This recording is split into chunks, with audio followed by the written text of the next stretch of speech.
National Weather Service in Wilmington has issued a tornado warning for southwestern Champaign County, northwestern Clark County, until 7 p.m.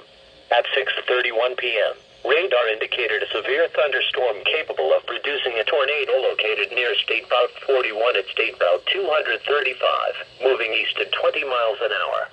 Locations impacted include Springfield, in addition, Donnellsville, Northampton, Dialton, Snyderville, Lawrenceville, and Tremont City are near the path of this dangerous thunderstorm.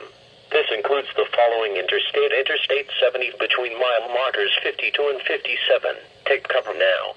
Move to an interior room on the lowest floor of a sturdy building. Avoid windows. If in a mobile home, a vehicle, or outdoors, move to the closest substantial shelter and protect yourself from flying debris.